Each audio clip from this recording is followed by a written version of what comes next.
After the 2008 election, Vice President Joe Biden confided to top supporters that it was essential that their program be implemented at lightning speed. Because their agenda was so unpopular, they knew Obama would lose support quickly.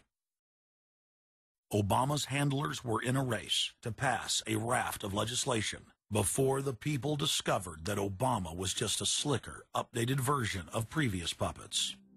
Obama is the New World Order's closer. It's his job to repackage and solidify the tyrannical policies of George W. Bush as progressive and trendy. So part of my job, I think, as president, is to make government cool again. Chris Hedges, author of Empire of Illusion, explained it succinctly.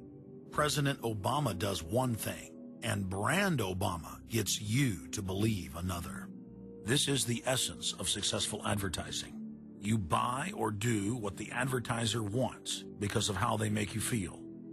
Through Obama, the global establishment are now putting their entire program into high gear. Obama is attempting to dismantle the Second Amendment with more than a dozen victim disarmament bills now in Congress. The key is going to be, I think, for us to come together and say people do have an individual right, and there's nothing wrong with common sense gun laws. Hate crime and cyberbullying bills in the House and Senate would effectively criminalize free speech protected under the First Amendment. It is absolutely true that NAFTA was a mistake.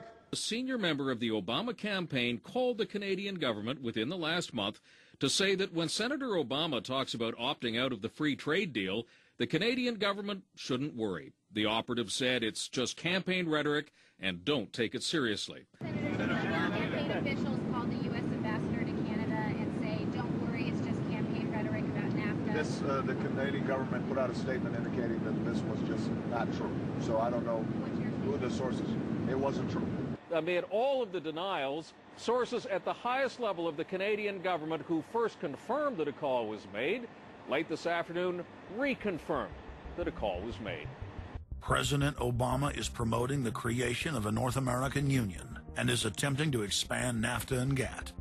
President Obama is pushing nation-ending blanket amnesty for more than 20 million foreign aliens living illegally inside the United States. He's also overseeing the hijacking of health care by the federal government, which will nationalize more than 20% of the U.S. economy. And you want us to believe that a government that can't even run a cash for clunkers program is going to run 1/7 of our U.S. economy. No, sir. No. Obama is continuing the transfer of national sovereignty to unelected international bodies like the United Nations and World Trade Organization.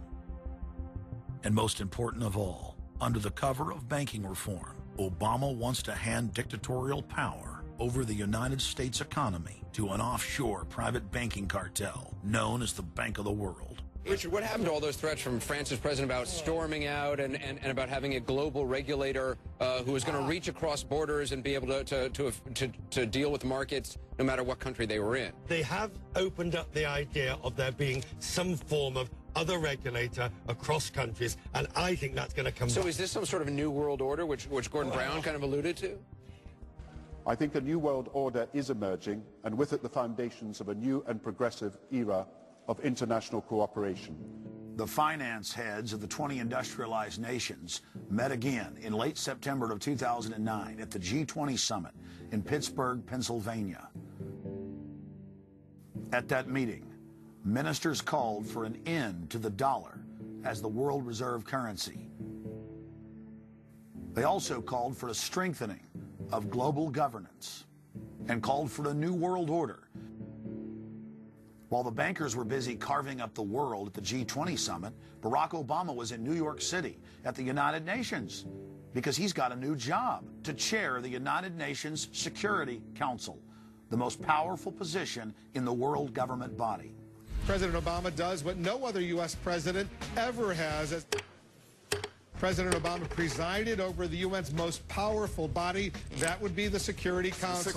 6,191st meeting of the Security Council. For a couple of hours, you could say Mr. Obama was president of the world. It is the story of a world that understands that no difference or division is worth destroying all that we have built. In my own country, it has brought Democrats and Republican leaders together. Leaders like George Shultz, Bill Perry, Henry Kissinger, and Sam Nunn, who are with us here today. Barack Obama is the first president to hold two posts simultaneously. And there's a good reason for that. It's illegal. Article 1, Section 9 of the Constitution forbids any U.S. president from serving any foreign government or institution. He swears an oath to protect and defend the Constitution of the United States. But now Barack Obama has sworn allegiance to the global government and the United Nations that he heads up. Let that sink in real good. Barack Obama now heads the United Nations Security Council. You cannot serve two masters, and Obama isn't. He's selling out the last vestiges of sovereignty that this country had. This, ladies and gentlemen, is the destruction of our nation, and it's also high treason. Obama's lies are obvious and out in the open. He hides in plain sight. And from the moment he took office, his lies have only increased. Despite the fact that his ratings have dramatically dropped since Election Day, from the mid-80s to the low 40s, a large portion of Americans still gullibly hang on his every word. It is bringing entertainment to thousands of people. Through its magic, we are able to enjoy a combination of the radio, motion pictures, and the stage, right in the comfort of our own homes, simply by pushing a button and turning a dial. These cells with their electrical charges are scanned by a stream of electrons, completing 30 pictures a second. Compare that crude picture with these of today, and you can judge for yourself how far along the road to perfection television has traveled. Most people still today think that all entertainment to do with movies, drama, is therefore nothing more than their entertainment. It never ever was that case.